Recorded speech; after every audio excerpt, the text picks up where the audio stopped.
Mon message ce matin est fixé sur les derniers et que je parle sur eux. Parce que les premiers ont déjà réussi. Effectivement, celui qui a déjà réussi, il ne prendra pas la risque avec la valeur. Mais les derniers, ils considèrent. Est-ce que je parle à quelqu'un? Amen. Tu sais, laissez-nous nous placer dans ces positions-là. La Bible dit, laisse-moi te dire, la position du premier, peut-être c'est les gens qui envoient ça, qui envoient.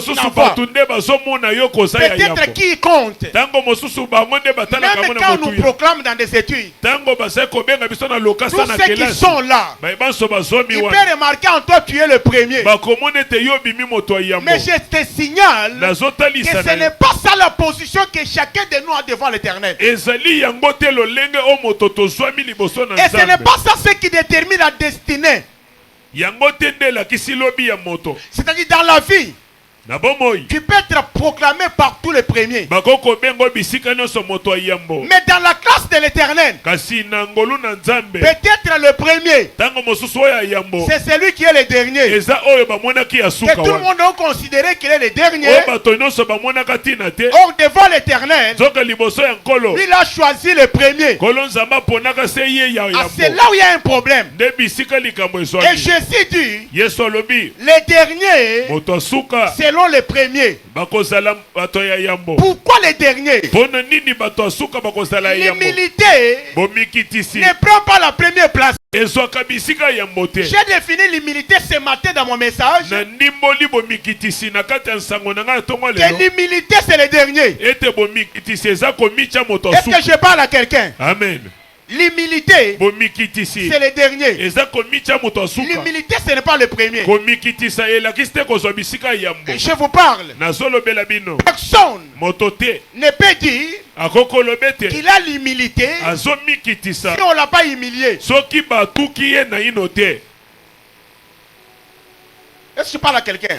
C'est quand tu es humilié qu'on peut dire que tu es le dernier.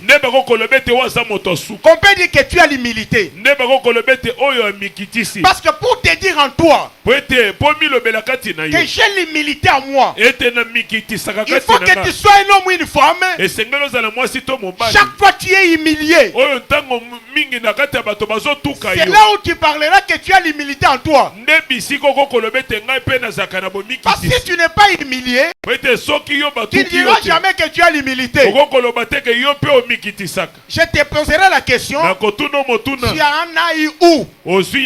Mais quand on t'humilie, c'est là où tu peux dire, effectivement, je suis humilié. Et tu as attention, c'est là où il y a les problèmes. Un homme élevé, un homme riche, dans la dignité, il n'accepte pas d'être humilié.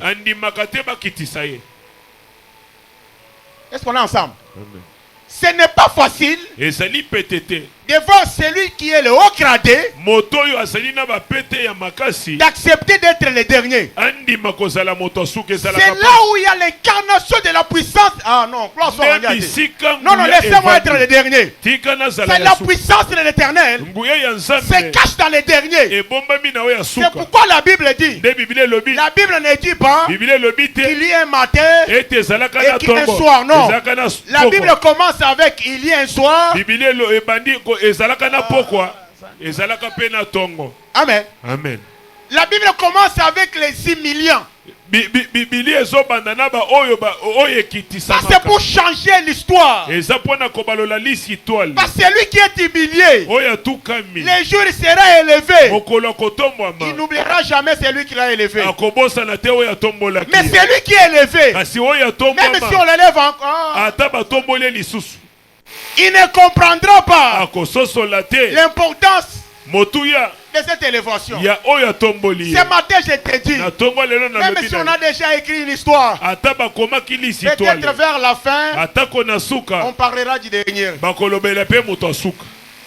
Ce matin j'ai choisi le dernier. Non mais je ne te pousse pas par force. Mais moi-même je l'ai choisi. Le dernier Ce message enseigner l'humilité parce que les premiers s'appuient à leur ambition égoïste et orgueilleuse et à leur force. Bato ya yambo baluka kande ko yekamela enzombo lofundu na lolendo basalaka nango mpe bokasi botonda na nzoto na. Or ce qui a fait la force de Jésus, zoka o esalaka bokasi ya Yesu, c'est lorsqu'il était faible. Esalaka ntango ya mimonaka moto botau. C'est pourquoi ndetina ce qui a fait sortir le miel o ebimisaka mafuta nzoi dans un lion, na kati ya nkosi, c'est lorsque les c'est lorsque les lions étaient tués, il était faible, que la Bible me dit que Samson, quand il est rentré, il a trouvé là où il était faible. Il était le miel qui est sorti. Non, laisse-moi être le dernier, mais fais sortir du miel à moi. Si nous venons, nous présentons nos faiblesses devant Dieu, l'Éternel changera notre faiblesse à la force. C'est ce que Jésus, où Dieu parle à Paul, il dit ma grâce à moi te suffit. Quand Paul a compris ces écritures, il dit j'aime être faible, j'aime être le dernier, qu'être fort. Parce que quand je suis faible, c'est là où la puissance de Dieu se manifeste. Je comprends pourquoi nous échouons beaucoup. C'est parce que nous venons devant l'Éternel, au lieu de présenter nos faiblesses, mais nous lui montrons qu'on est fort. Or quand nous disons on est fort, devant celui qui peut nous ajouter la force, il se réserve. Pourquoi? Quand l'homme se dit déjà il est fort, tout ce qui se passe autour de lui, il dit c'est pas mes efforts. Mais quand il dit il est faible et que Dieu mette une puissance en lui, il sortira pour dire si je vis, ce n'est plus moi, mais c'est une puissance qui s'est plantée en moi. Je demande à l'Éternel que même à la fin, que ton nom soit aussi affiché. Même si les derniers, mais que ton nom soit aussi affiché. Je prends la vie de mon Seigneur. Jésus commence sa carrière. Il a recruté des disciples. La Bible parle de 70. Après quand il a dit mangez mon corps, buvez mon sang, les autres ont dit non, non, non, non, c'est impossible. Quand il a commencé avec marcher avec sa croix pour aller être crucifié, on a vu Simon qui est à Paris, qui n'était même pas parmi les 12. Oh, j'écris ce matin, même si je n'étais pas dans les 12, mais l'Éternel par sa grâce, il peut prendre mon nom et mettre ça dans l'histoire de Jésus. On a écrit des pierres, on a écrit des gens, mais Jésus n'a jamais écrit Simon. Simon est syrien, on l'a jamais écrit. Mais vers la fin de l'histoire de Jésus, cet homme est à Paris, il est venu, Pierre Coin, Jean Coin, puis il y a monté en tout cas. Badi bambani bazolo bete bakamwa wisha nkulusa wa Yesu batuna bamemisaka ye kulusu ya Yesu histoire wendo bangana mwabao lisitole na yepe komami wana mumoni kundekeji kwa vi wa Yesu na suka bomo ya Yesu mungasa wendo ribwa kwenzedi na ngolu na ye koko salete nena mako wafuka imama nyikato kombo mususu eyeba nakatate ahatuka eya kobima or y avait déjà la place de la crucifixion qui était en face de Jésus. S'il montait, on n'allait pas parler de Simon, mais il est à Paris. a pris la croix de Jésus. On l'a mis sur ses épaules. Ah non, je demande à mon Dieu de me faire participer dans sa gloire. Si l'Éternel t'aime, même vers la fin, il peut te saisir et mettre ton nom dans son histoire. Si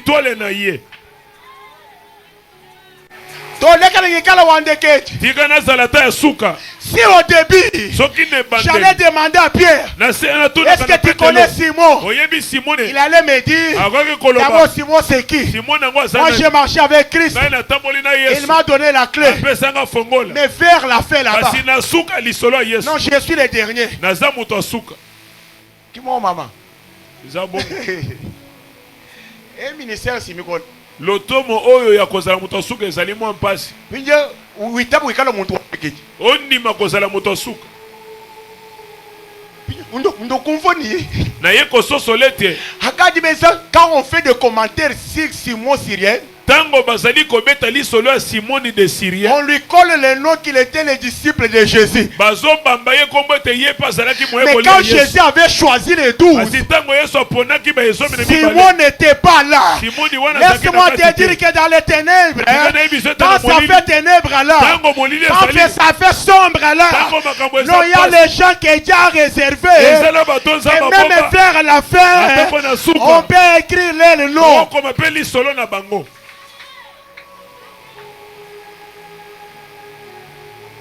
C'est pourquoi dans les choses de Dieu, marchons avec l'humilité. C'est l'humilité doit nous placer à la dernière position. Or la Bible me dit, l'humilité précède. Oh, c'est ça. Est-ce que nous comprenons ces choses? L'humilité précède. Non, il a fallu dire que l'humilité vient le dernier. Quand on dit précéder, c'est-à-dire c'est commencer. Je peux être humilié, mais je vais précéder. L'humilité, l'humilité précède la gloire.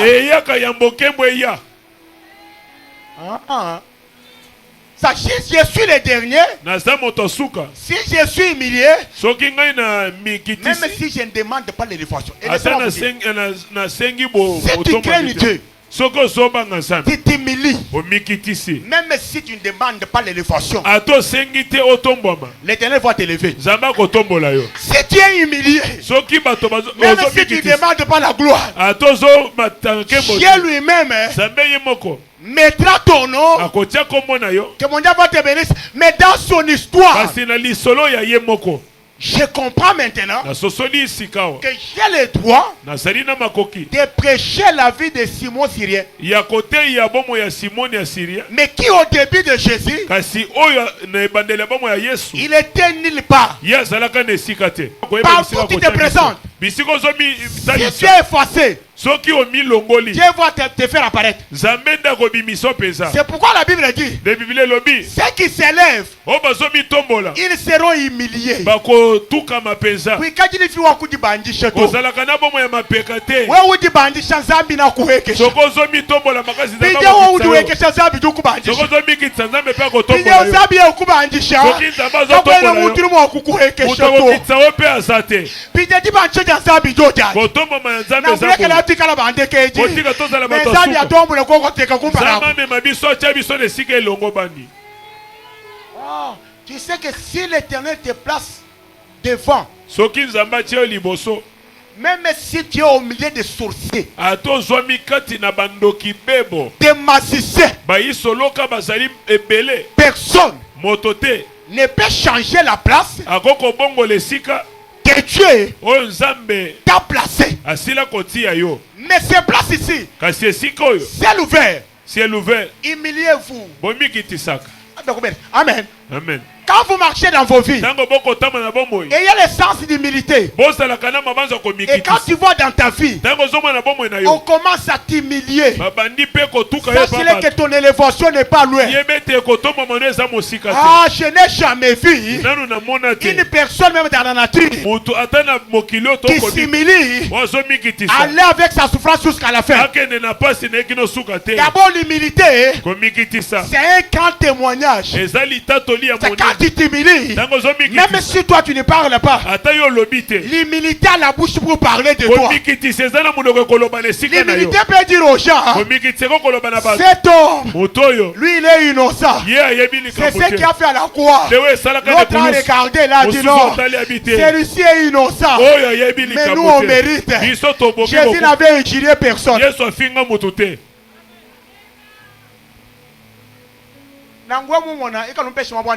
Soki omoninga chakanga nesika suka. Yesu kwambani. De Yesu aloba. Biwa ya musu wa di face. Tango okenda tana eyangelo ya lipalato. So kena feti kovanda libosoto. Walu halo muntu mukuita. Ete tango muto alekeo na bapete ya kukumbusha. Bakovuza ona kitu ovanda. Kuita buju soba bakumbusha to. Kondi mateo ovandi de ita busha wabwikala chana na. Luka bisika eza pamba. Mais que l'Éternel, zambi watch. Mais que l'Éternel te prenne. Kono zambazo yo.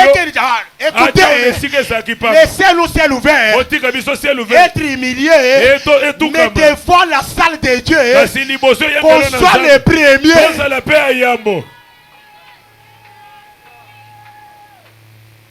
La Bible dit, quand tu vas entrer dans une fête, ne te donne pas une place.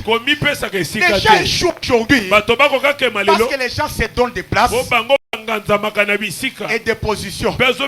Or l'Éternel, c'est un Dieu des derniers. Quand les gens regardent les derniers, ils disent celui-ci qu'est-ce qu'il peut faire. C'est pourquoi moi je me réjouis beaucoup. Dans ta vie, si tu vois quelqu'un qui te dit en face que toi tu ne peux rien faire pour moi, sache que l'histoire est écrite maintenant ce jour-là au ciel. Un jour, avant qu'il soit enterré, il te verra dans une gloire et il comprendra que l'élévation ne vient ni de l'Orient ni de l'Occident, mais ça vient du très haut.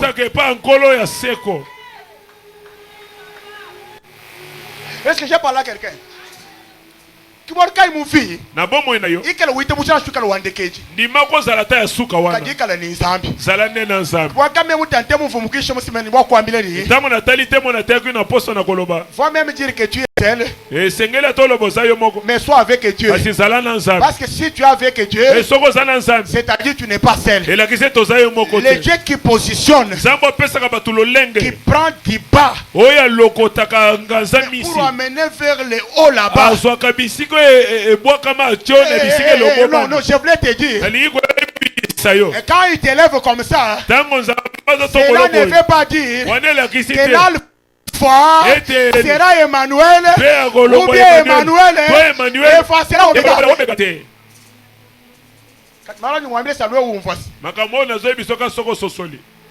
Alpha n'effacera pas Emmanuel. Mais Emmanuel aussi n'effacera pas Omega. Quand j'ai raisonné sur ça, c'est là où j'ai compris pourquoi Job dans sa souffrance il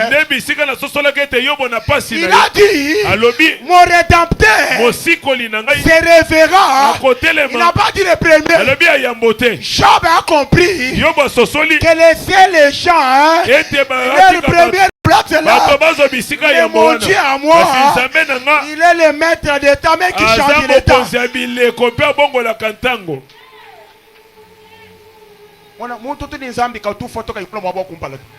Muto azana nzamba koko kufa te soki azwi bisika ya mbote. Nde soko mimoni soki bato bazotindi ko songa sima yoko okobanga te. Soko moni ata bato bazolo belo mingi songa sima yo moko. Tikela bango ka bisika wana. Siko moto ayebi bisika ko cha bato. Ah non, laisse-moi te dire. Si tu prends une position seule toi-même, tu tomberas un jour. Mais si l'Éternel te positionne dans son trône, il doit affermir Et personne ne viendra. Parce que lui-même prendra le dessus de combattre pour toi. Toi qui seras dans un repos. C'est pourquoi la Bible me dit, avec Dieu nous ferons des exploits, lui-même écrasera nos ennemis. Tu sais, des fois on chasse les démons, peut-être que la peur seulement. Tellement que tu as Dieu. Des fois, tu ne peux même pas les chasser, elles-mêmes quittent. C'est pourquoi quand Christ s'est présenté avec l'homme des cimetières, lui n'a pas encore parlé. Parce qu'il parle toujours les derniers. Les esprits ont commencé à parler les premiers. Ils ont dit qu'est-ce qu'il y a entre nous, fils de l'homme. Fils de l'homme n'avait pas encore parlé. Notre Dieu, c'est vers le soir que la lumière apparaîtra. Parce qu'il y a un soir, il y a un matin. Ata Yesu. Obaba kaine kulusu. Fale bikale jilolo. Sengela kezala na poko. Remember watching. Ibi pona nini? Walu jilolo. Wete na poko. Bantu bosi ni bamanyi. Bato no soba koye. Bantu mujinda. Bantu bakwamba yo kumijumu. Bato musoba ke musala. Ni akushula zambi. Bantu bikala mujitalala. Wawewe kwa kujitoa mengu wanga hapa mani. Boyolo mateka sibango kwa ete ne kulusu. Kadi kushabi ko mwere ya to pardon. Kozanga na reya tendeko. Yo si tutuko shebidamu yesa musikira tukwela kakesi. Oyo tozoya ebiso eza lokola mwa itoki atoko peso ne bande. Chena ngujinga to balo reya uji ne révélation ya dikema. Nazoko sote poete na reya makambo ko. Na shwe kayeba no itaba. Ata yo moko kondima. Je ne te trompe pas. Nazoko sote. C'est pourquoi ndetina nini? Tout le monde qui sont les premiers dans des écoles. Ce ne sont pas eux qui dirigent aujourd'hui. Hey, est-ce que je parle à quelqu'un? Amen. Bon, si vous parlez à quelqu'un, vous parlez à quelqu'un. Les premiers de la classe. Il dit, moi j'ai fini mon école primaire, je suis toujours le premier. D'ailleurs, moi j'avais fait 92%. Quand tu vois quoi, tu vois dans mon vie. Les premiers dans la vie. Ah non, mon Seigneur Jésus est là. Laissez-nous qu'on confie à l'Éternel. Même si on est humilié aujourd'hui, il a la capacité d'aller dans les plus profonds là-bas.